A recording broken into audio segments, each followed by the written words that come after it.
Mister Arnold جو فلسفے کا استاد تھا علامہ اقبال علیہ رحمہ کا، اس نے ایک کتاب لکھی تھی پریچنگ آف اسلام.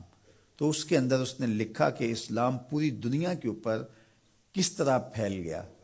باقی بھی تو مذاہب تھے لیکن اس تیزی کے ساتھ ایسے نہیں پھیلے جس طرح اسلام پھیلا.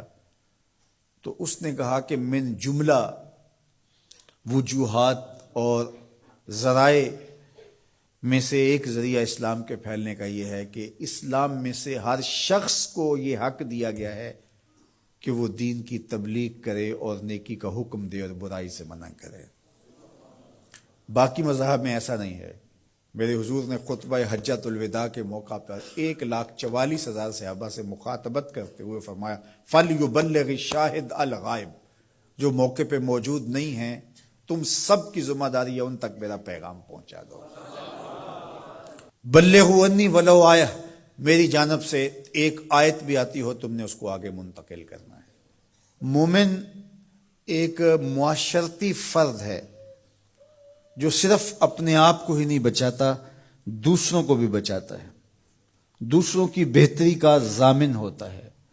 من رعا منکم منکرا فلیغیرہ بیدہ فإن لم یستطع فبلسانہ فإن لم یستطع فبقلبہ وذلک اضعف الایمان. فرمایا تم میں سے اگر کوئی شخص برائی ہوتے دیکھے تو ہاتھ سے منع کرے، اور اگر ہاتھ سے منع نہیں کر سکتا تو زبان سے روکے، اگر زبان سے بھی نہیں روک سکتا تو دل سے برا جانے. وذالک اضعف الایمان، اور یہ کمزور ترین ایمان کی علامت ہے کہ وہ دل سے برا جانے. اسے کم از کم زبان سے منع کرنا چاہیے. کوشش تو ہو کہ ہاتھ سے منع کرے، لیکن آج کل وہ کہتے ہیں جی اب کسی کو کہنے کا زمانہ نہیں رہا. کسی حد تک یہ بات سمجھ میں آتی بھی ہے کہ آج کسی کو اگر کہیں تو وہ الٹا ناراض ہو جاتا ہے، بلکہ کسی کی اولاد کو کوئی تربیتی بات کہیں تو والدین آگے کہتے ہیں کہ تمہیں کس نے حق دیا ہے. تو یہ بات اپنی جگہ پہ ہے، لیکن کیا ہم اس سے کسی کو کہنا چھوڑ دیں گے؟ طریقہ کار خوبصورت ایسا رکھیں کہ جو حالات کا متقاضی ہو کہنا نہ چھوڑے. بعض کہتے ہیں کہ جی سانو کی لگے اپنے گھر میں کوئی چھاج بجائے یا چلنے. یہ دور نہیں رہا، زمانہ نہیں رہا کسی کو کہنے کا. اگر اس فلسفے کو تسلیم کر لیا جائے اور یہ طے کر لیا جائے کہ ٹھیک ہے، تو پھر برائی سے منع کون کرے گا اور نیکی کا حکم کون دے گا؟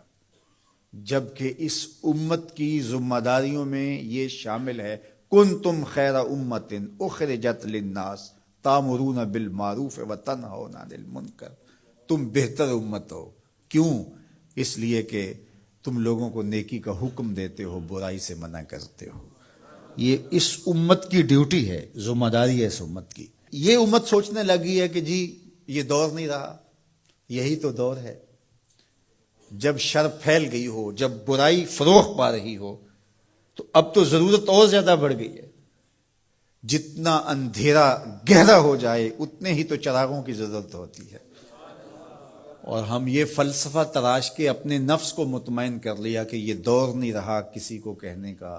حضور نے مثال بیان فرمائی کہ کشتی میں سارے لوگ قابض ہو کے اپنی جگہ کو طے کر کے بیٹھ جاتے ہیں اور سفر شروع ہو جاتا ہے، اور ایک شخص اپنے ہی حصے کی جگہ میں سوراخ کرنا شروع کر دیتا ہے، اور باقی اگر اس کا ہاتھ نہیں پکڑتے، اس کو روکتے نہیں ہیں اور کہتے ہیں ٹھیک ہے وہ اپنی جگہ پہ کر رہا ہے، اپنے گھر چھاج بجائے چلنی ہمیں کیا لگے.